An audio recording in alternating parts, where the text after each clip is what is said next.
69 دونوں بڑی اہم آیات ہیں، بلکہ اس سے بھی اگلی سب کی سب ہی اہم ہے۔ اعوذ باللہ من الشیطان الرجیم، بسم اللہ الرحمن الرحیم۔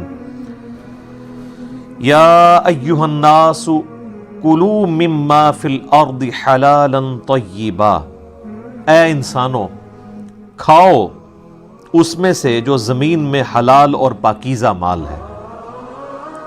وَلَا تَتَّبِعُوا خُطُوَاتِ الشَّيْطَانِ، اور مت پیروی کرو شیطان کے راستوں کی۔ إِنَّهُ لَكُمْ عَدُوٌّ مُّبِينٌ، بے شک وہ تمہارا کھلا دشمن ہے۔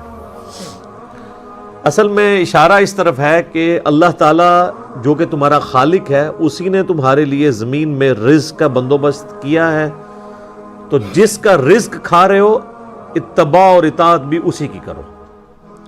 شیطان جو اللہ تعالیٰ کی مخالفت پہ اترا ہوا ہے اس کی پیروی مت کرو۔ جب کھانا اس رب کا کھاتے ہو تو پھر پیروی بھی اسی رب کی ہونی چاہیے۔ اور شیطان تمہارا کھلا دشمن ہے، یعنی ظاہر ہے کہ اس کی دشمنی تو انسانیت کے ساتھ ہے۔ ہم سورۃ البقرہ کے آغاز میں ہی سن چکے ہیں کہ حضرت آدم علیہ السلام کو جب اللہ تعالیٰ نے خلیفۃ اللہ فی الارض بنایا تو اس نے اپنی جیلسی کا اظہار کیا، اس کی وجہ سے اس کا نام ہی ابلیس پڑ گیا۔ ابلیس کہتے ہی ہے جیلس ہونے والے کو، جلنے والے کو، حسد کرنے والے کو۔ تو اللہ تعالیٰ فرما رہا ہے وہ تمہارا کھلا دشمن ہے۔ ویسے تو خیر وہ چھپا ہوا ہے، سامنے نظر نہیں آتا، لیکن اس کی دشمنی بڑی کھلی ہے۔ صحیح بخاری اور مسلم دونوں میں حدیث ہے کہ ہر انسان کے ساتھ اللہ تعالیٰ نے ایک فرشتہ اٹیچ کیا ہوا ہے اور ایک شیطان بھی ساتھ، جن بھی اٹیچ ہے۔ فرشتہ اسے اچھائی کی طرف بلاتا ہے اور جن جو ہے وہ برائی کی طرف بلاتا ہے۔ تو صحابہ نے بڑی جرأت کر کے عرض کیا اللہ کے محبوب علیہ السلام، کیا آپ کے ساتھ بھی شیطان اٹیچ ہے؟ آپ نے فرمایا میرے ساتھ بھی اٹیچ ہے، لیکن اللہ تعالیٰ نے مجھے اس پہ غلبہ دیا اور وہ میرا مطیع ہو گیا۔ اب میرے ساتھ جو شیطان اٹیچ ہے وہ مجھے اچھائی کی طرف بلاتا ہے۔ تو یہ پروٹوکول صرف پیغمبر کا ہوتا ہے صلی اللہ علیہ وآلہ وسلم، کہ ان کے ساتھ جو ہمزاد کہہ لیں یا قرین کہہ لیں یا شیطان کہہ لیں یا جن کہہ لیں، یہ چاروں الفاظ استعمال ہوئے ہیں، اٹیچڈ ہے، وہ مطیع ہے، مسلم ہو چکا ہے، وہ ان کو اچھائی کی طرف بلاتا ہے۔ آپ علیہ السلام کے بارے میں آپ کے سوا کسی کے لیے گارنٹی نہیں دی جا سکتی کہ اس کی رائے جو ہے وہ 100% محفوظ ہوگی۔ ما ضل صاحبکم وما غوا، نبی علیہ السلام کے بارے میں آیا کہ تمہارے نبی نہ کبھی بہکے ہیں نہ کبھی بے راہ چلے ہیں۔ اور آپ علیہ السلام کی یہ جو خوبی ہے وہ بعثت نبوی سے پہلے کی ہے۔ سورہ یونس کے اندر آیت نمبر 15 اور 16 میں اللہ تعالیٰ نے نبی علیہ السلام کی اعلان نبوت سے پہلے کی زندگی کو بھی دلیل بنایا ہے اس بات پر کہ آپ علیہ السلام اللہ کے پیغمبر ہیں، اور فرمایا گیا کہ اے نبی علیہ السلام ان سے فرماؤ میں اتنا عرصہ تم میں رہا ہوں، کیا تم نے مجھ سے پہلے کوئی ایسی بات سنی ہے؟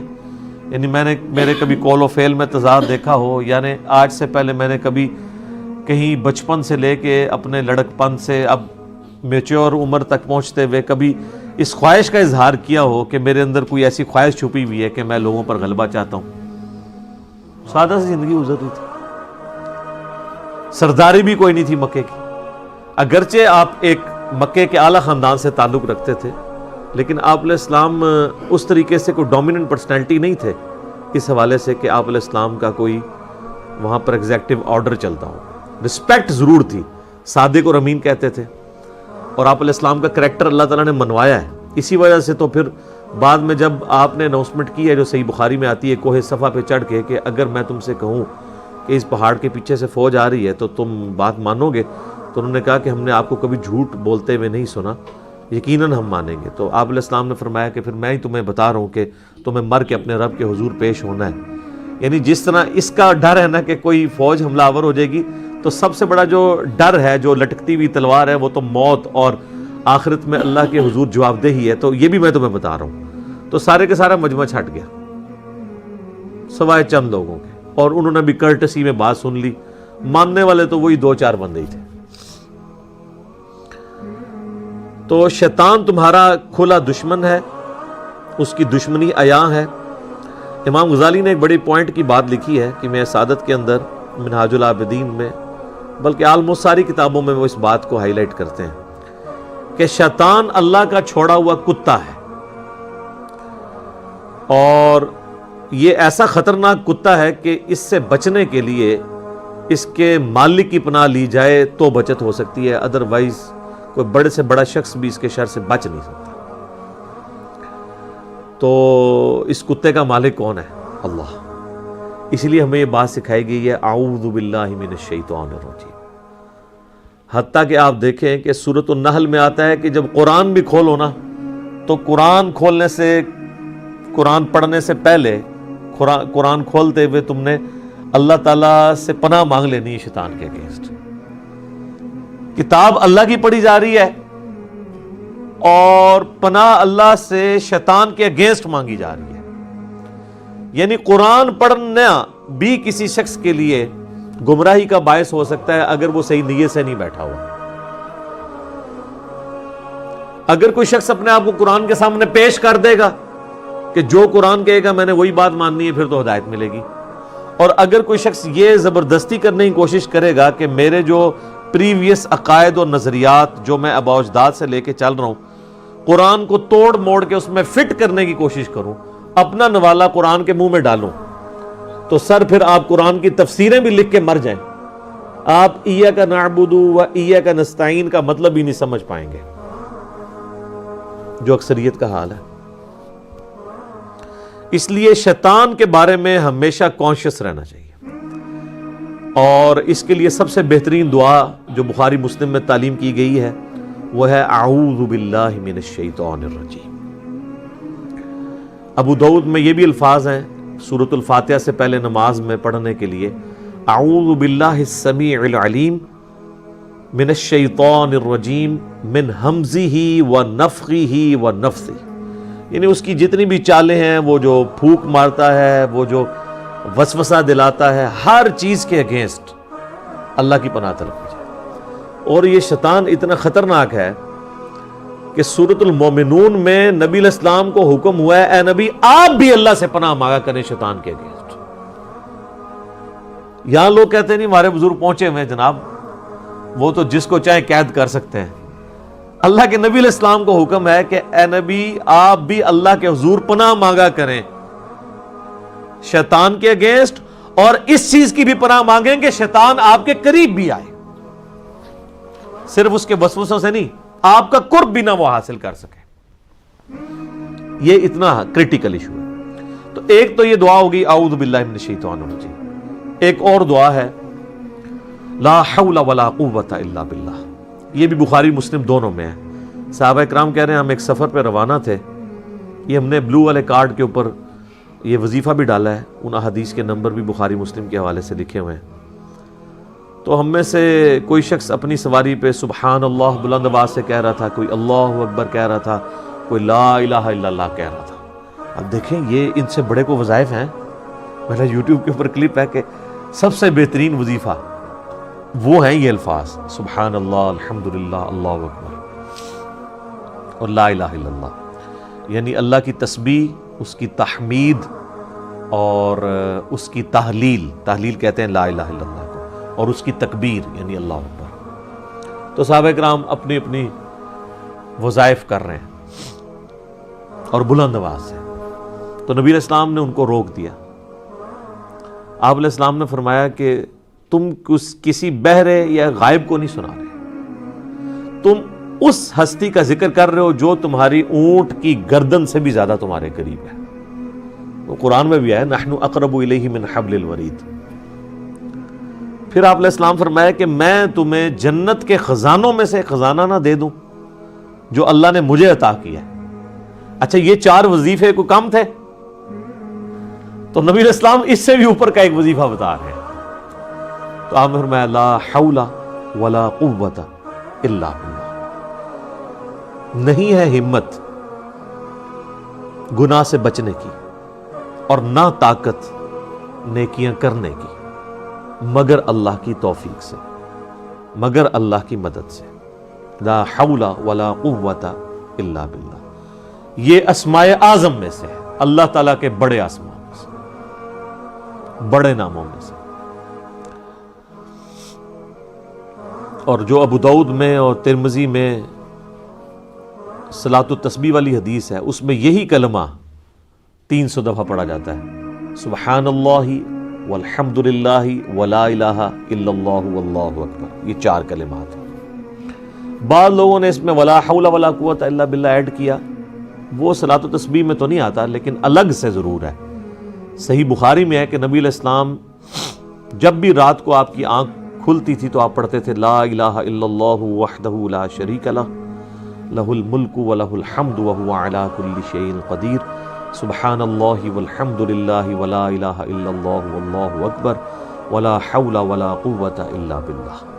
اور ابن ماجہ میں آتا ہے الا باللہ العلی العظیم، جو میرا ایک کلپ بھی ہے 6 کلموں کا ثبوت، ان میں سے 4 ثابت ہیں، باقی 2 علماء کے بنائے ہیں، تو 4 کلموں کا ثبوت ہے. تو یہ تیسرا کلمہ جسے ہم کہتے ہیں یہ بھی ثابت ہے. تو وہاں پہ بھی لا حول ولا قوت الا باللہ آتا ہے. تو یہ صبح و شام کے وظائف میں بھی اسے کرتے رہنا چاہیے، اور اس نیت کے ساتھ کہ آپ اللہ تعالیٰ کی پناہ حاصل کر رہے ہیں شیطان کے اگینسٹ. انما یأمرکم بالسوء والفحشاء، وہ تو تمہیں صرف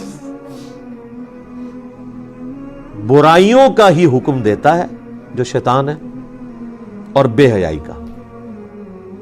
وَأَن تَقُولُوا عَلَى اللَّهِ مَا لَا تَعْلَمُونَ، اور یہ کہ تم اللہ سے متعلق وہ بات کرو جس کا تمہیں علم ہی نہیں، یعنی اللہ پر جھوٹ باندھو. سر یہ ایک آیت پہ 1 گھنٹہ بولا جا سکتا ہے کہ شیطان کی 3 اللہ تعالیٰ نے چیزیں ہائی لائٹ کر دی ہیں جو کرتا ہے تمہارے ساتھ. نمبر 1، ہر برائی کا حکم دیتا ہے، یعنی دنیا میں کوئی بھی برائی ہے نا اس کی طرف آپ کو مائل کرے گا. نمبر 2، بے حیائی کا حکم دے گا. تو مجھے بتائیں بے حیائی برائی نہیں ہے؟ تو اسے سنگل آؤٹ کیوں کیا اللہ تعالیٰ نے؟ کہ سب سے جو ٹاپ آف دا لسٹ برائی ہے وہ بے حیائی ہے، اس لیے اسے الگ سے مینشن کیا. جیسے میں کہتا ہوں نا ایاک نعبد و ایاک نستعین، تو نستعین نعبدو میں شامل ہے دعا کرنا، لیکن اسے الگ سے اس لیے کیا گیا کہ سب سے زیادہ شرک اسی میں گھستا ہے. عبادت تو سارے ہی اللہ کی کر رہے ہوتے ہیں، جب مدد مانگنے کی باری آتی ہے تو بابوں کو پکارنا شروع کر دیتے ہیں. تو جو چیز خطرے کا باعث تھی اسے اللہ تعالیٰ علیحدہ سے مینشن کر دیتا ہے. وہ تو تمہیں صرف اسی کام کا حکم دیتا ہے کہ تم برائی کرو اور بے حیائی کے کام کرو، اور ان تقولوا علی اللہ ما لا تعلمون. سر اس کے اندر تو سمندر چھپا ہوا ہے. اللہ کے بارے میں ہر وہ بات کر دو جس کے بارے میں تمہیں علم نہیں ہے، بغیر علم کے اللہ پہ بہتان ڈال دو. تو اس وقت انسانیت کی اکثریت یہی کر رہی ہے، مسلمانوں کی اکثریت یہی کر رہی ہے. یہ اللہ پر بہتان ہی ہے نا، وہ ایک پھیرا ہی لگے گا جی انشاءاللہ جنت ہی پہنچ ہی جانا ہے. یہی بات جب یہودیوں نے کی تو سورۃ البقرہ میں اللہ نے فرمایا تم سے کوئی اللہ نے عہد لیا ہوا ہے؟ کس طرح تم اللہ کے بارے میں اتنا یہ دلیری کے ساتھ جملہ بول رہے ہو کہ اللہ تعالیٰ ہمیں صرف لوگوں کی آنکھوں میں دھول جھونکنے کے لیے ایک دوزخ کا پھیرا لگوائے گا پھر جنت میں لے ہی جائے گا. یہ اللہ کے اوپر بغیر علم کے بہتان باندھنا. اسی طریقے سے اللہ تعالیٰ نے جہاں کہیں کرسچینٹی کا یا یہودیوں کے فرسودہ عقائد کا ذکر کیا ہے وہاں پہ بھی یہی چیز ہائی لائٹ کی ہے کہ وَلَا تَقُولُوا عَلَى اللَّهِ إِلَّا الْحَقِّ، مت کہو اللہ کے بارے میں مگر وہی بات جو حق پر مبنی ہے. اور سٹارٹ اسی سے لیا، یا اہل الکتاب لا تغلو فی دینکم. یہ سورہ نساء میں بھی ہے، سورۃ المائدہ میں بھی. اے اہل کتاب اپنے دین میں غلو نہیں کرنا.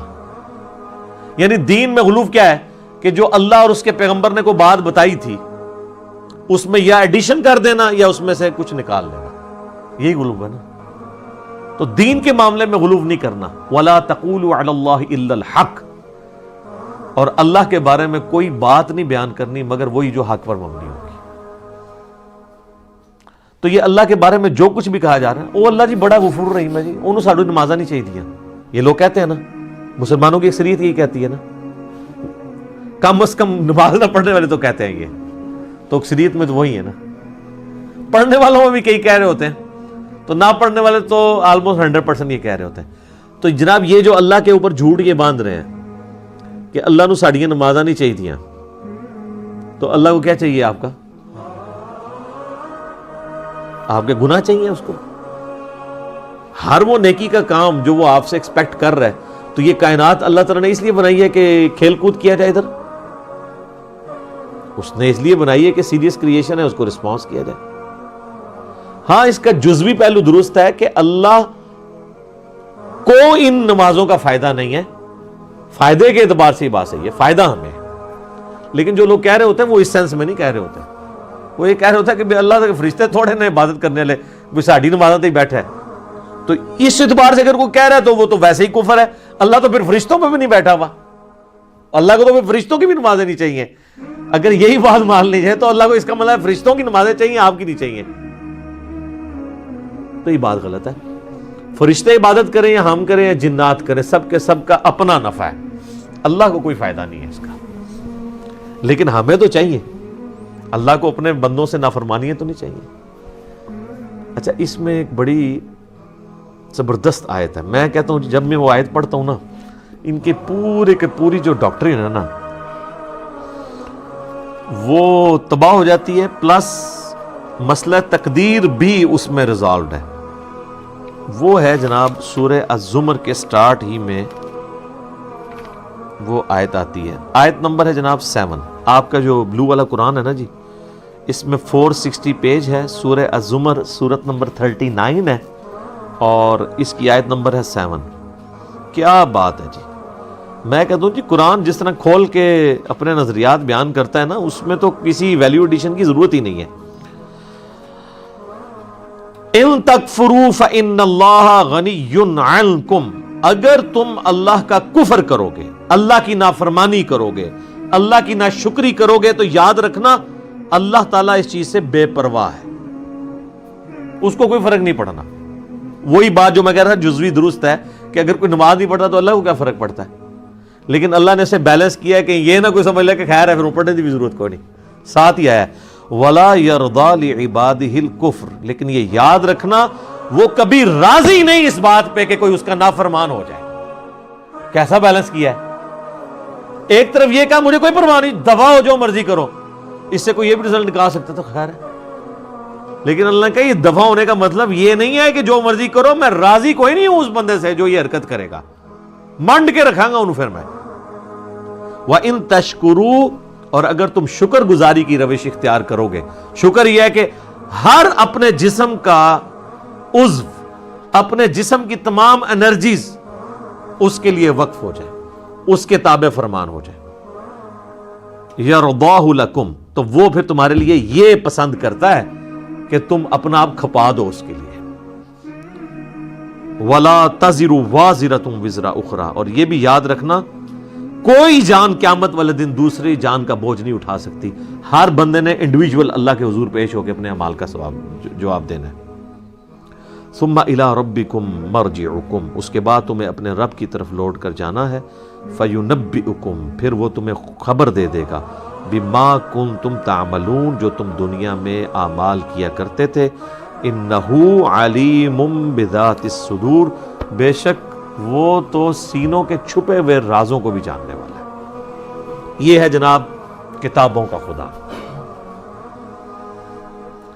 مجھے اگلے دن ایک بھائی نے نا، ہمارے جو سوشل میڈیا کا ایک چینل چلاتے ہیں، مجھے کہتے ہیں علی بھائی وہ آپ نے مسلم شریف کا مقدمہ ریکارڈ کرایا تو اس میں آپ نے کچھ زیادہ دفعہ ہی بول دیا ہے کہ مرنے سے پہلے اے مسلمان کر لے اس پہ غور، کتابوں کا خدا اور ہے، بابوں کا خدا اور. میں نے کہا کوئی نہیں، 8 یا 10 دفعہ بولا ہوگا تو تھوڑا ہے. میں نے کہا 31 دفعہ تو فَبِأَيِّ آلَاءِ رَبِّكُمَا تُكَذِّبَانِ ایک صورت میں آیا ہے، 2-2.5 صفحوں کی. یہ تو 31 دفعہ کم از کم بولنا چاہیے 1 گھنٹے کے لیکچر کے اندر. تو اللہ تعالیٰ تو 1 دفعہ بھی کہہ لے کافی ہے، اس نے 31 دفعہ آپ کے دماغ میں ٹھوک کے یہ بات ڈالی ہے کہ اے جنوں انس کے گروہ، تم میری کس کس نعمت سے، میری کس کس قدرت کی نشانی سے روگردانی کر سکتے ہو. تو سر مجھے بھی کم از کم ایک لیکچر میں 31 دفعہ یہ ریپیٹ کرنا چاہیے کیا کہ مرنے سے پہلے اے مسلمان کر لے اس پہ غور، کتابوں کا خدا اور ہے، بابوں کا خدا اور۔ اچھا یہ آیات کی فارم میں بھی چیزیں قرآن میں موجود ہیں، یہ والا شعر، لیکن قرآن کی آپ جو بھی آیت پڑھیں گے نا اس کے اینڈ پہ جیسے وہ دائرہ ڈالا ہوتا ہے نا، تو ہر قرآن کی آیت کا اگر مورل لیسن نکلتا ہے تو یہی نکلتا ہے، یار یہ قرآن کیا کہہ رہا ہے۔ یہی ہوتا ہے نا جو بندہ پہلی دفعہ قرآن پڑھتا ہے کہتے ہیں یار یہ تو کچھ اور ہی ہے۔ تو یہ جو لوگوں کی حیرانگی ہے اس کو ہم نے ایک شعر کی فارم میں عرض کر دیا ہے کہ کتابوں کا خدا اور ہے، بابوں کا خدا اور۔ یہ کتابوں کے خدا کا تعارف ہے۔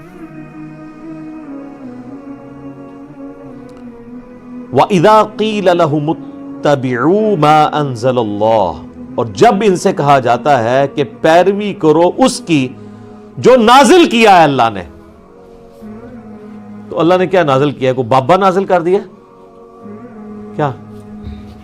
قرآن؟ تو وہی بات آ گئی کہ کتابوں کی پیروی کرو۔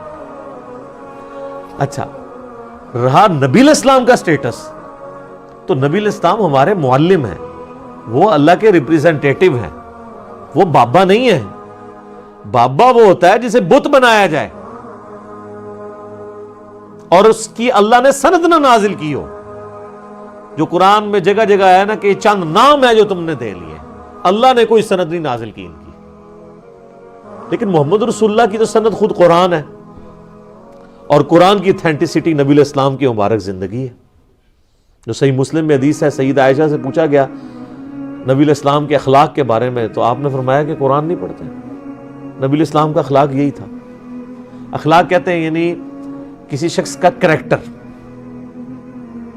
اس کو عربی میں خلق کہتے ہیں، اس کے اندر اس کے معاملات بھی آ جاتے ہیں، اس کا بول چال، آپ اس کو شمائل کہہ لیں، سب کچھ۔ تو انہوں نے کہا نبی علیہ السلام کا اگر کسی نے کردار دیکھنا ہے نا، یعنی قرآن مجسم کسی نے دیکھنا ہے، یعنی قرآن اگر کسی جسم کی شکل میں آتا نا، اللہ کو مقصود انسان اگر کسی جسم کی فارم میں آیا ہے نا، تو وہ نبی علیہ السلام کے مبارک ذات ہے۔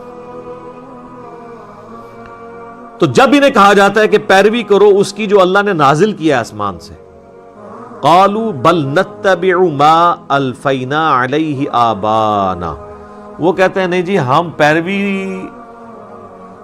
تو کریں گے صرف اپنے بابوں کی، جس پہ ہم نے اپنے بابوں کو پایا ہے، اپنے آباء و اجداد کو پایا ہے۔ یا تو آباء و اجداد خود بابے ہوں گے یا ہمارے آباء و اجداد کسی بابے کی پیروی کر رہے ہوں گے نا۔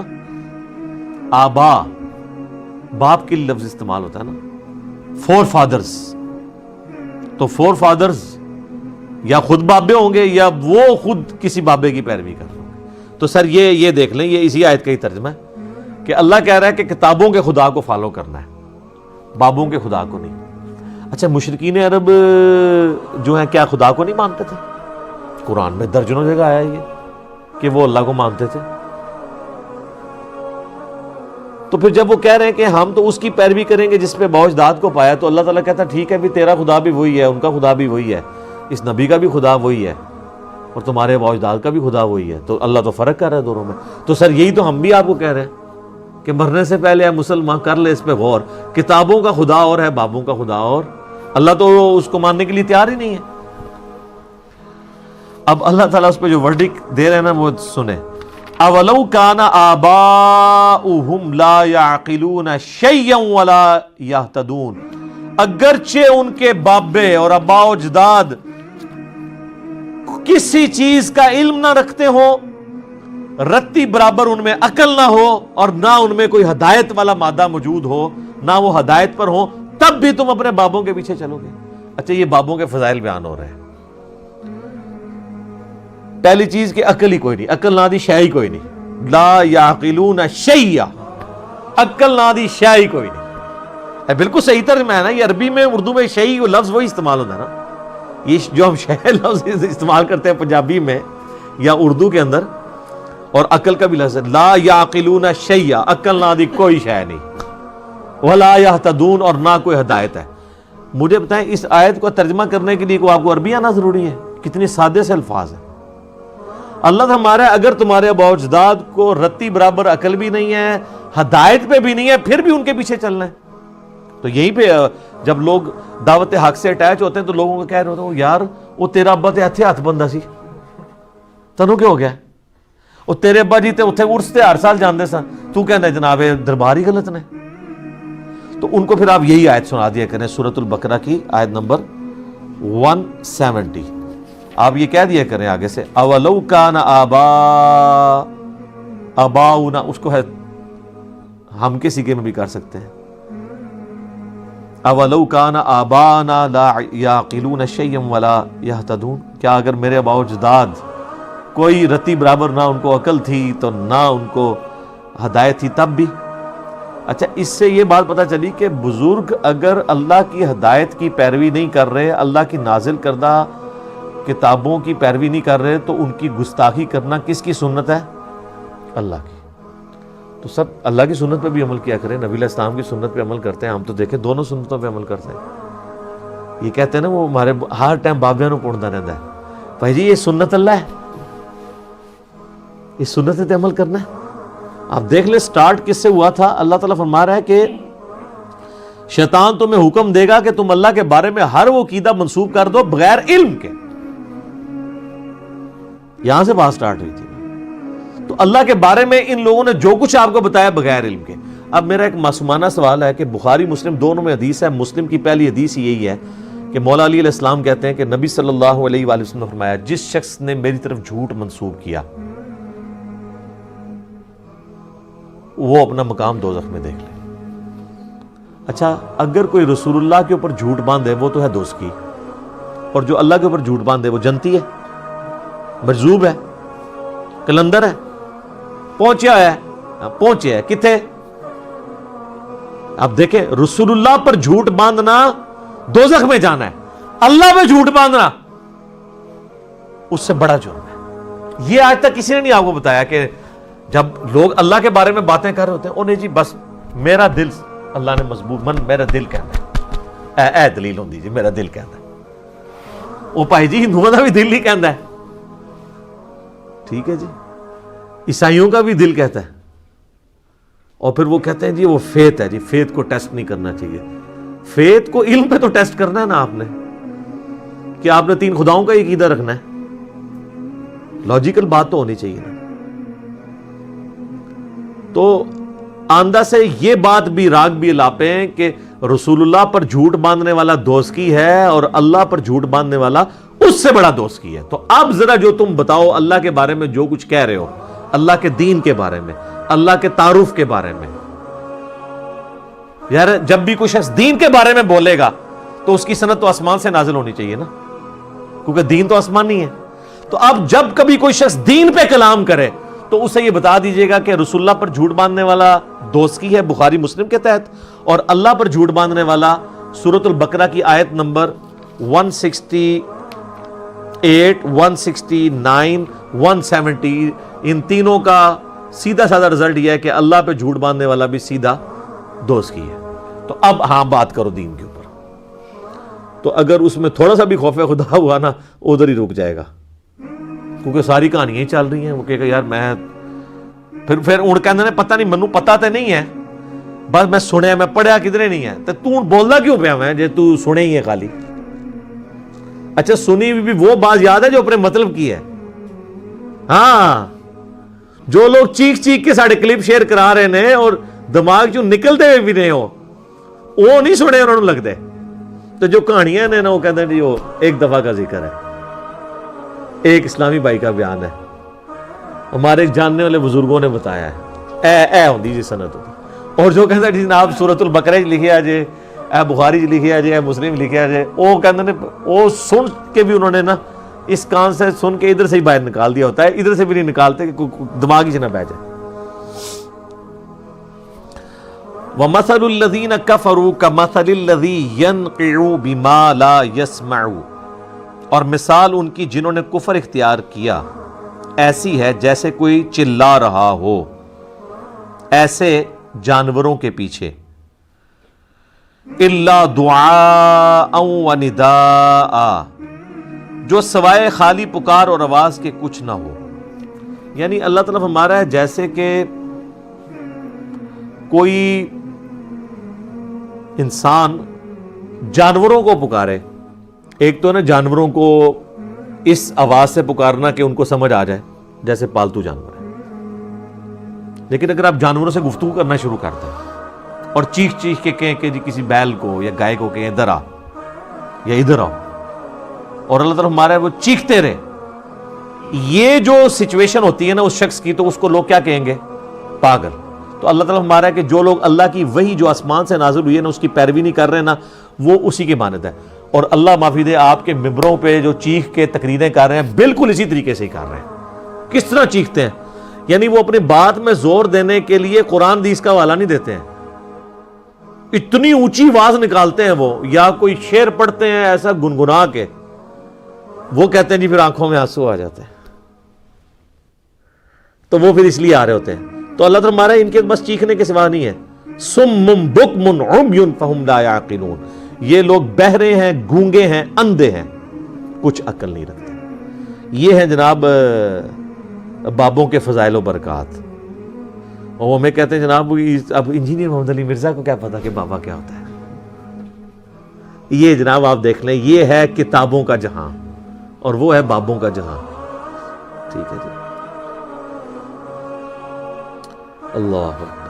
یا ایھا الذین آمنوا, اے ایمان والو, کلوا من طیبات,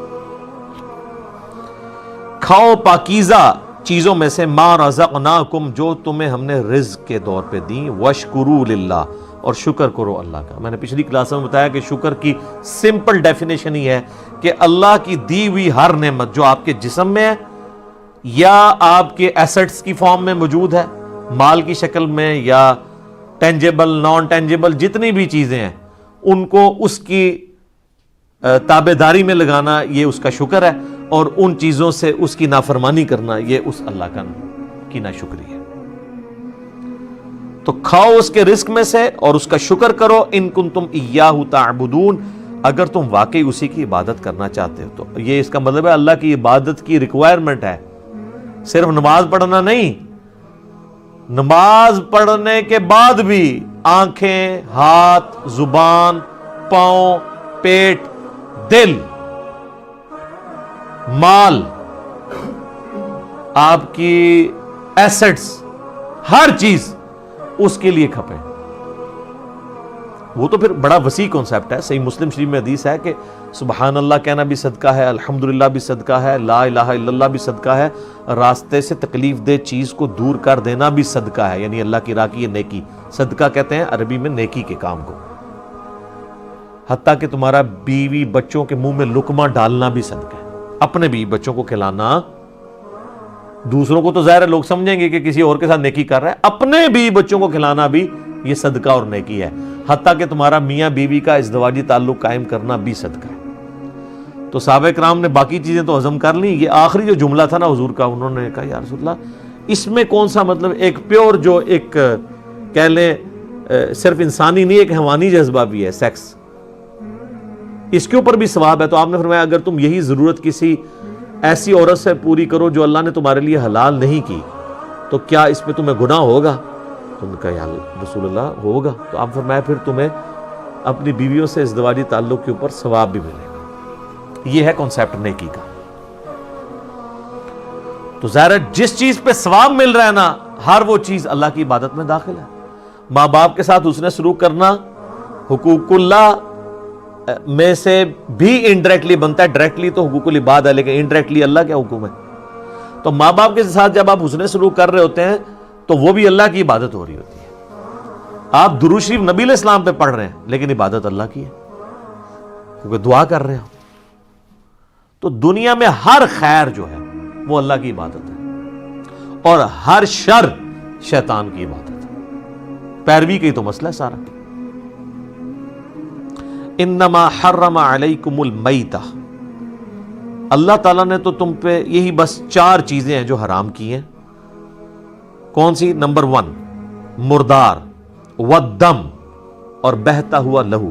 ایک لہو وہ ہوتا ہے جو گوشت کے اندر یا ہڈیوں کے اندر ہوتا ہے, وہ تو نہیں نکلتا. یہ ذبح کے وقت جو خون نکل گیا نا, وہ اس کا پینا حرام ہے. خون وہ خود پاک ہے, کپڑوں پہ لگ جائے, لیکن اس کا پینا حرام ہے. لیکن جو بوٹی کے اندر ہڈیوں کا جو گودا ہے وہ سب کا سب وہ بھی تو خون ہے. اسی طریقے سے کلیجی جو آپ بھون کے کھاتے ہیں اتنی مزے, خون کا ہی وہ ہے نا, وہ خون وہ بہتا ہوا نہیں ہے. یہ دم سے مراد بہتا ہوا لہو. وَلَحْمَ الْخِنزِيرِ, اور خنزیر کا, پگ کا, سور کا گوشت.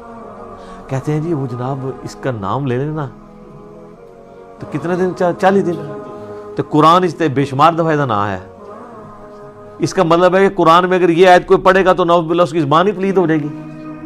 سر قرآن میں جب آپ خنزیر کا نام لے رہے ہیں نا تو خا کے اوپر بھی 10 نیکیاں ہیں, نون کے اوپر بھی 10 نیکیاں ہیں, زا پہ بھی 10 نیکیاں ہیں, یا پہ بھی اور را پہ بھی 50 نیکیاں ہیں خنزیر لفظ بولنے کے اوپر. قرآن کے اندر جب آپ بول رہے ہیں, قرآن میں تو شیطان کا نام لینے سے بھی نیکیاں مل جاتی ہیں, لیکن چھڑا نہیں شیطان کا نام لیا جا رہا ہوتا. اعوذ باللہ من الشیطان الرجیم. یہاں پہ تو 3 چیزیں ہوگی, مردار, بہتا ہوا لہو, خنزیر کا گوشت, وما اہل بہ لغیر اللہ, اور ہر وہ حلال چیز بھی جس کے ذبح کے وقت غیر اللہ کا نام لیا گیا. ذبح کے وقت کسی اور ہستی کے لیے ذبح کیا جائے. ایک ویسے غیر اللہ کا نام تو بولا جاتا ہے چیزوں پہ. ظاہر ہے اب جب کسی نے کوئی گائے پالی ہوئی ہے تو وہ تو یہی کہے گا میری گائے, یا قربانی کے لیے بکرا لیا جائے گا تو یہی کہا جائے گا کہ یہ فلاں کا بکرا ہے. تو وہ اس پہ جو غیر اللہ کا نام بولا جا رہا ہوتا ہے وہ اس کی ملکیت کے اعتبار سے بولا جا رہا ہوتا ہے. لیکن جب اس کو ذبح کیا کریں گے تو سر اس پہ پھر تو صحیح مسلم میں تکبیر ہے, بسم اللہ اللہ اکبر. صرف اللہ بھی کہہ کے ذبح ہو جائے گا, اللہ کا نام لینا ہے, لیکن کم از کم اتنی آواز ہے کہ اپنے کان سنیں. اگر دل میں پڑا نا تو وہ جانور حرام ہو جائے گا, یہ ذہن میں رکھیے گا. اور اس کی حکمت یہ ہے کہ آپ کسی بھی ذی روح کی جان نہیں لے سکتے سوائے اللہ کے نام کے, کیونکہ اس جان کا مالک کون ہے؟ اللہ. تو جناب آپ جب میدان جنگ میں کسی کافر کی جان لیتے ہیں نا تو کس کے حکم سے لے رہے ہوتے ہیں؟ اللہ سے. ویسے تو آپ کسی ایک کافر کو ماریں گے نا تو جناب صحیح بخاری میں حدیث ہے, جس نے ایک ذمی کافر کو بھی قتل کیا نا وہ جنت کی خوشبو نہیں پائے گا, حتیٰ کہ جنت کی خوشبو 40 سال کی مسافت سے بھی آ رہی ہوگی. کافر کو مارنے سے بھی. یہ جان اتنی قیمتی چیز ہے, لیکن اللہ کے نام پہ جان لی جا سکتی ہے, جانور کی بھی, انسان کی بھی. ہاں جب کوئی کیس جوڈیشری کا کیس ہے اس میں آپ نے پھر خود نہیں لینی ہوگی, پھر عدالت نے فیصلہ کرنا ہوگا. یہ نہیں ہے کہ کوئی شخص کہے کہ جی میں نے امت کے وسیع تر مفاد میں اس کو قتل کرنا ہے, یا میں نے جو ہے وہ اپنی جنت پکا کرنے کے لیے فلاں بندے کو قتل کرنا ہے, یہ گستاخ ہے. یہ نہیں, اس میں تو آپ اپنی جہنم ہی پکی کر رہے ہوں گے. تو یہ 4 چیزیں بیان ہوئی ہیں, اور اسی میں امپلائیڈ ہے کہ اگر کوئی شخص غیر اللہ کے نام کے لیے تو ذبح نہیں کرتا لیکن اس کے تقرب کے لیے کرتا ہے, وہ بھی اس میں امپلائیڈ ہے. یہ اکثر جب ہم کہتے ہیں نا کہ آپ بزرگ بابوں کے تقرب کے لیے نہ کریں تو وہ کہتے ہیں نہیں جی قرآن میں تو ہے کہ ذبح کے وقت نہ لیا جائے. ٹھیک ہے, اگرچہ اس میں ذبح کے الفاظ نہیں ہیں, لیکن یہ اہل حدیث بھی زیادتی کرتے ہیں. وہ کہتے ہیں کہ جی وہ بس جس پہ بھی نام بولا گیا وہ ہو گیا, تو وہ کہتے ہیں یہ ذبح تو انہوں نے خود ڈالا ہوا ہے. وہ خود نہیں ڈالا ہوا, ذبح ہی مراد ہے. یہاں سے لغیر اللہ میں مراد ذبح ہی ہے. تقرب ڈائریکٹلی قرآن سے ثابت اس طریقے سے نہیں ہوتا. کچھ آیات میں آتا ہے کہ وہ بتوں کی خوشنودی کے لیے کرتے تھے. ظاہر ہے کہ بتوں کی خوشنودی والا معاملہ تو ایک ڈیفرنٹ ہے, اصال ثواب والا معاملہ بالکل ڈیفرنٹ ہے. اگر کوئی کسی بزرگ کے اصال ثواب کے لیے, اپنے ماں باپ کے اصال ثواب کے لیے صدقہ اور خیرات کرتا ہے تو یہ جائز ہے, میت کی طرف سے صدقہ ہو سکتا ہے.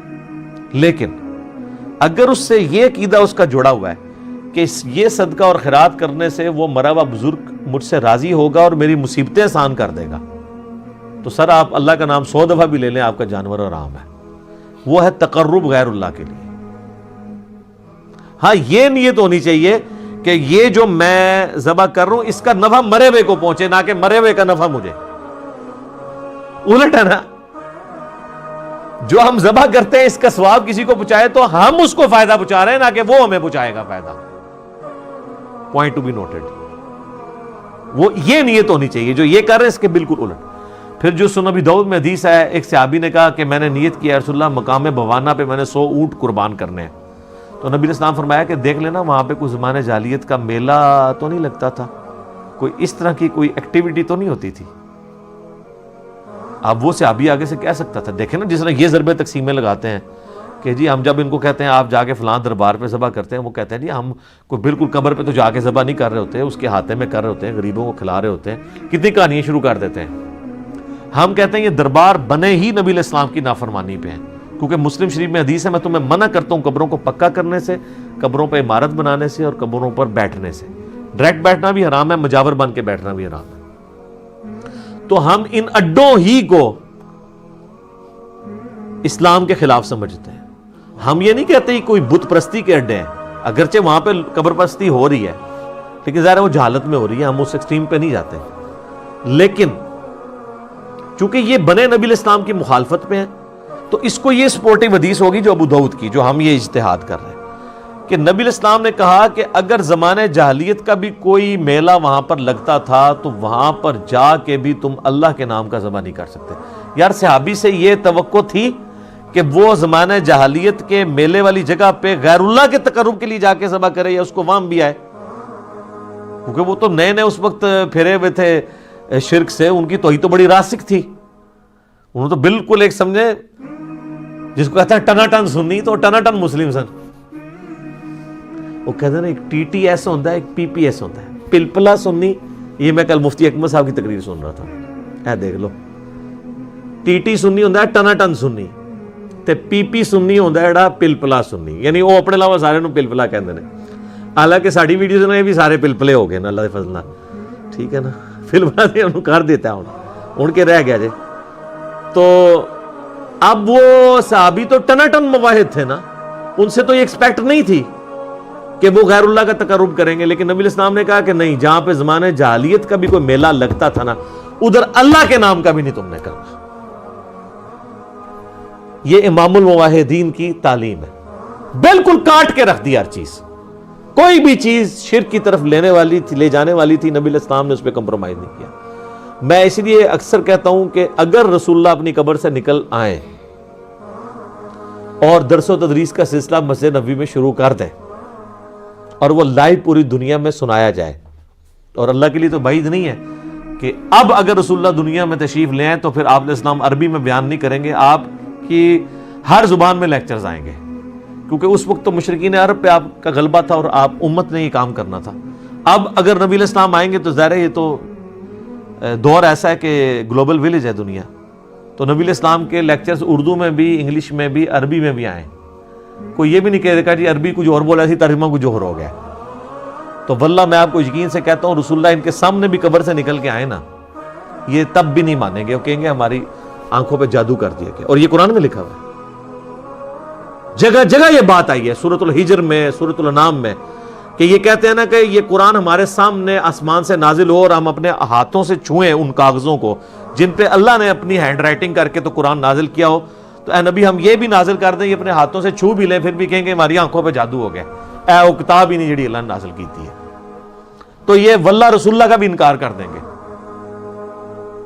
کہ یہ تو نبی نہیں ہے, کیونکہ وہ تو اس نبی کے بارے میں وہ کچھ مانتے ہیں جو بابوں نے تعارف کروایا. یار بابوں نے جو اللہ کا تعارف کروایا تھا, اللہ اس تعارف کو اون کرنے کے لیے تیار نہیں اپنے حق میں.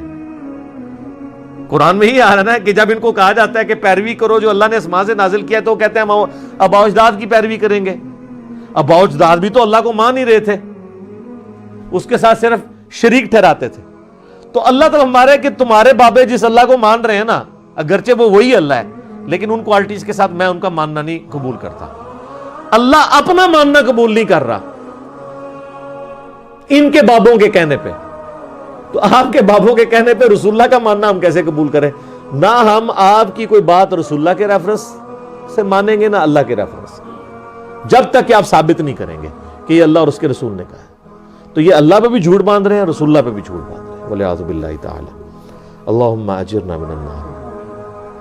ساتھ اللہ تعالیٰ نے ایک ایکسیپشن دے دی, اور قرآن میں جب کبھی بھی یہ آیات آئی ہیں, یہ سورۃ البقرہ میں بھی ہیں, اس کے بعد سورہ الانعام میں بھی یہ آیات آئیں گی, اور سورۃ النحل کے اندر بھی آئیں گی, سورۃ المائدہ میں بھی کم از کم 4 دفعہ تو مجھے یاد ہے کہ یہ آیات آتی ہیں.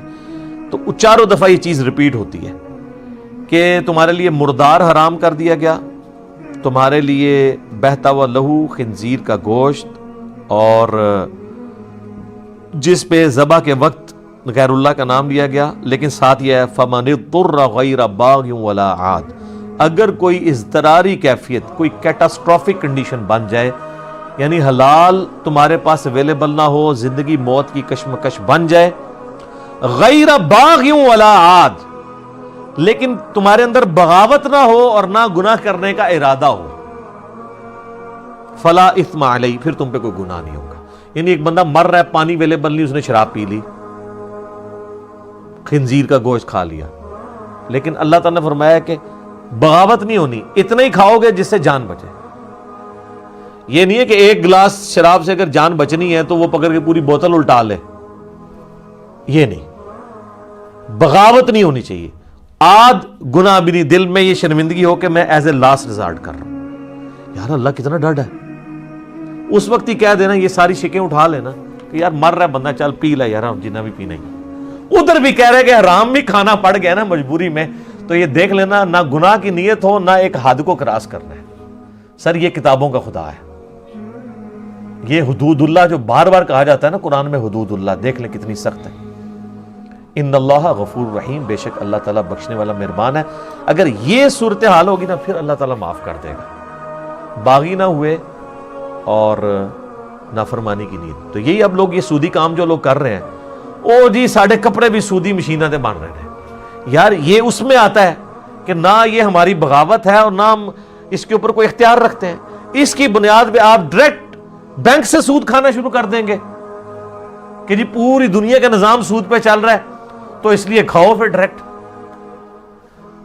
وہ جی ہم چلتے پھرتے جراثیم بھی انہیل کرتے ہیں تو پھر ٹھیک ہے، پھر وہ کیڑوں والے امرود بھی کھاتے رہو، وہاں نہیں کھائیں گے، وہ کہیں گے تو نظر آ گیا نا۔ تو یہ جو واضح سود نظر آ رہا ہے آپ کو، کبھی اس کے نام سروس چارجز رکھ دیتے ہیں، ٹھیک ہے، آج کل نواں نہ آ گیا سروس چارجز، منافع کی شرح، انٹرسٹ، ٹھیک ہے۔ یہ دیکھیں آپ الفاظ ایسے ڈیوائز کیے ہیں کہ کہیں سود کا لفظ، حالانکہ سود کا لفظ بھی کوئی برا نہیں ہے، سود فی نفس ہی یہ فارسی کا لفظ ہے نفع بخش چیز کو، سود مند نہیں آپ لفظ استعمال کرتے، یہ چیز سود مند ہے۔ یہ تو ہمارے اصل میں اس کے لیے جو ٹرم ہے وہ ربا ہے، ٹھیک ہے، جو عربی کی ٹرم ہے۔ ظاہر ہے اردو میں اور فارسی میں سود کا لفظ، یہ سود کا لفظ ویسے بدنام ہو گیا ہے، سود لفظ فی نفسی برا نہیں تھا، لیکن اب یہ چونکہ ایک اس طرح استعمال ہوتا ہے تو ہم اسے استعمال کر رہے ہیں۔ محلہ اس لیے بدنام ہو گیا کہ سور تے سود نیڑے نیڑے نے، اس وجہ نال بھی ذرا ایک نیچرلی نا لوگوں نفرت ہوگی اس لفظ نال، ٹھیک ہے۔ تو اللہ تعالیٰ ہمارا پھر ہم بخشنے والے مہربان ہے۔ اچھا سورہ نحل میں ایک ساتھ پھر ایک اور ایکسیپشن بھی آئی ہے کہ اگر زندگی موت کی کشمکش بن جائے تو تم کلمہ کفر بھی بول سکتے ہو اگر تمہارا دل ایمان پہ ٹھکا ہوا ہے، لیکن یہ بھی ایک سبسسٹنس لیول کے اوپر درجہ ہے۔ اعلیٰ درجہ وہی ہے جو سنن ابن ماجہ میں حدیث ہے، نبی علیہ السلام نے فرمایا معاذ اللہ کے ساتھ شرک نہ کرنا، خواہ تمہارے ٹکڑے ٹکڑے کر دیے جائیں یا تمہیں زندہ آگ میں جلا دیا جائے، وہ اعلیٰ ترین درجہ ہے۔ لیکن اس وقت اگر کوئی شخص جان بچانے کے لیے وقتی طور پہ جھوٹ بول لے اور کلمات کفر بھی بول دے تو اسلام میں اس کی اجازت ہے۔ سورۃ النحل کے اندر اسی کو کہا گیا تقیہ کرنا، یعنی دشمن کے شر سے بچنے کے لیے اپنا بچاؤ کرنا۔ سورہ ال عمران میں بھی آیا کہ تم تقیہ کر سکتے ہو۔ ان الذین یکتمون ما انزل اللہ من الکتاب، وہ لوگ جو چھپا لیتے ہیں اس میں سے جو ہم نے کتاب میں نازل کیا، وَيَشْتَرُونَ بِهِ ثَمَنًا قَلِيلًا، اور اس کے بدلے دنیا کا حقیر معاوضہ قبول کر لیتے ہیں۔ یہ کون ہے؟ علماء۔ عوام نے کدھر کوئی آیات بیچنی ہے؟ عوام تو ردی بیچ سکتی ہے تول کے، تو قرآن تو یہ تو نہیں کرے کہ اللہ کی کتابوں کی ردی جو بیچتے ہیں، فتوے دیتے ہیں، قرآن کی آیات کو بیچتے ہیں کہ قرآن نے یا تورات اور انجیل میں سابقہ امتوں کے لیے اللہ نے نازل تو کچھ اور کیا تھا، لیکن کوئی امیر آدمی دیکھا اس کے حساب سے اس کو فتویٰ دے دیا تو، اور اس کے پیچھے پیسے لے لیے تو اللہ کی آیات بیچ دی ہے نا۔ اللہ تعالیٰ ہمارا کتنے سخت الفاظ ہیں، اولئک ما یاکلون فی بطونہم الا النار، یہ تو اپنے پیٹوں میں نہیں بھر رہے مگر دوزخ کی آگ۔ آج ان کو نہیں پتا چل رہا، آج تو صرف انگارہ رکھنے سے زبان جلتی ہے، نہ حرام کے مال سے نہیں جلتی، لیکن آخرت میں یہ ڈورمنٹ رول جو ہے یہ ایکٹیو ہو جائے گا، مورل لاز ایکٹیو ہو جائیں گے. وَلَا يُكَلِّمُهُمُ اللَّهُ يَوْمَ الْقِيَامَةِ، اور قیامت والے دن اللہ ان سے بات تک نہیں کرے گا. یار یہ کسی کے ساتھ غصے کا اظہار، یہ اس ہستی کا غصے کا اظہار ہے جس کی رحمت اس کے غضب پہ بھاری ہے. اللہ کہہ رہا ہے میں گل سننی بھی نہیں تیری. وَلَا يُزَكِّيهِمْ، نہ اسے پاک کرے گا. وَلَهُمْ عَذَابٌ أَلِيمٌ، اور اس ایسے لوگوں کو دردناک عذاب دے گا جو اللہ کی نازل کردہ ہوا کتاب میں سے چھپا لیتے ہیں اور اپنی مرضی کا دین بیان کرتے ہیں. پچھلی دفعہ تو میں نے ڈیٹیل 159 160 اسی سورہ بقرہ کی آیت میں گفتگو کی تھی نا، کربلا کے حوالے سے بھی، کہ کربلا سے متعلق وہ حدیثیں جو بخاری مسلم میں جمل صفین سے ریلیٹڈ ہیں وہ ان لوگوں نے چھپائی ہوئی ہیں. ہم بیان کرتے ہیں، کہتے ہیں کیوں کرتے ہیں؟ تو اللہ تو کہہ رہا ہے کہ جو اللہ کی بیان کردہ چیزیں، چاہے وہ دلائل النبوہ سے ہیں، کتاب میں شریعت بھی شامل ہے اور قرآن بھی شامل ہے، چھپا لیتے ہیں. اس میں تو آیا تھا اللہ کی لعنت، فرشتوں کی لعنت، تمام لعنت کرنے والوں کی لعنت. تمام لعنت کرنے والوں سے مراد تمام جن و انس، یہ یعنی ایک محاورتاً عربی میں استعمال ہوتا ہے، تمام لعنت کرنے والوں کی لعنت. تو اور پھر ابو داؤد، ترمذی، ابن ماجہ میں حدیث ہے کہ جس سے کوئی بات پوچھی گئی علم کی اور اس نے وہ بات چھپا لی تو قیامت والے دن اس کے منہ میں آگ کی لگام دی جائے گی. وہ بھی اس میں فٹ ہوتا ہے. اولئک الذین اشتروا الضلالۃ بالہدی، یہ وہ لوگ ہیں جنہوں نے اپنے ہاتھوں سے ہدایت بیچ کے گمراہی خرید لی ہے. یعنی ہدایت ان کے ہاتھ میں کتاب کی شکل میں موجود تھی، وہ بیچ دی، اور گمراہی یعنی دنیا کا مال لے کر آخرت برباد کر دی.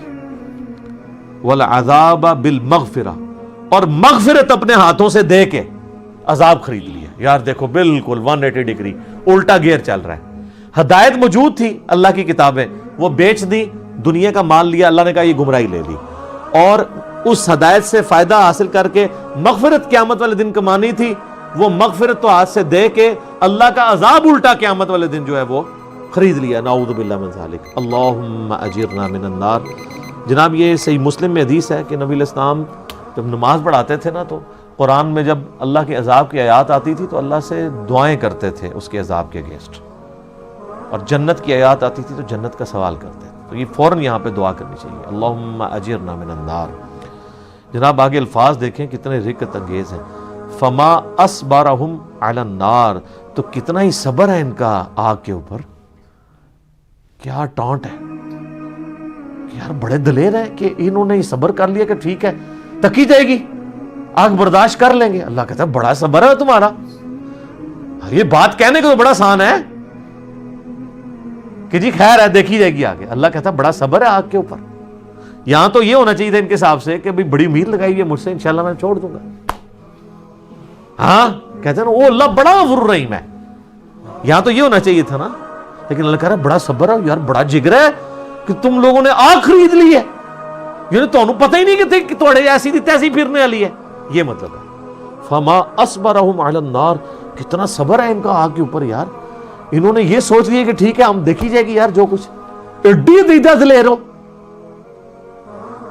ذالک بان اللہ نزل الکتاب بالحق، یہ اس وجہ سے ان کے لیے سزا ہوگی کہ اللہ نے تو کتاب نازل کی تھی ایک مقصد کے تحت. وَإِنَّ الَّذِينَ اخْتَلَفُوا فِي الْكِتَابِ، اور بے شک وہ لوگ جو کتاب کے معاملے میں اختلاف میں آ گئے. وہ کہتے ہیں نا جی کتابوں کا دین چھوڑیں ہمیں بابوں کا دین بتائیں. تو سر یہ بنتا ہے نا ادھر کیا کہ مرنے سے پہلے اے مسلمان کر لے اس پہ غور، کتابوں کا خدا اور ہے اور بابوں کا خدا. کتاب ہی کتاب ہو رہی ہے، دیکھ لو کنی بار کتاب آ گئی جی. اے سر یہ قرآن تواڈے قرآن بھی کتاب ہی لکھا ہے نا کہ یہ صاحب نے وغیرہ قرآن پکڑا ہے. تو اللہ فرماتا ہے کہ ہم نے تو کتابیں نازل کی تھی ایک مقصد کے تحت، سچائی کے ساتھ، اور جو یہ اختلاف کر رہے ہیں کتاب میں لفی شقاق بعید، اللہ تعالیٰ ہمارا یہ تو دور دراز کیے جھگڑوں میں اور بدبختی میں پھنس گئے ہیں قرآن کو چھوڑ کے. یعنی یہود و نصارہ اپنے کتابوں کو چھوڑ کے بدبختی میں، اور امپلائڈ ہے یونیورسل ٹروتھ ہے نا، ظاہر ہے. یہ اہل کتاب کی جب باری آتی ہے تو صرف یہود و نصارہ نہیں، اہل کتاب آپ بھی ہیں. صاحب قرآن مسلمان بھی صاحب قرآن ہے، صاحب کتاب ہے. ہم کہتے ہیں نا جی صاحب کتاب پیغمبر جو ہیں وہ 4 ہیں، جو ہم مینلی 4 کتابوں کے اعتبار سے بات کر رہے ہیں، تورات، زبور، انجیل اور قرآن. باقی چھوٹے چھوٹے صحائف نازل ہوئے ہیں، کتابیں تو یہ 4 ہی نازل ہوئی ہیں. تو وہ جب تورات کتاب ہے، زبور کتاب ہے، انجیل کتاب ہے، تو قرآن بھی تو کتاب ہے. تو اگر وہ اہل کتاب ہیں تو ہم بھی اہل کتاب ہیں. یہ مسلمان اہل کتاب اور وہ جیوز اور کرسچن اہل کتاب. تو سر قرآن آپ جتنا پڑھیں گے نا اس کا اینڈ رزلٹ وہی نکلنا ہے. کیا کہ مرنے سے پہلے ہے مسلمان کر لے اس پہ غور.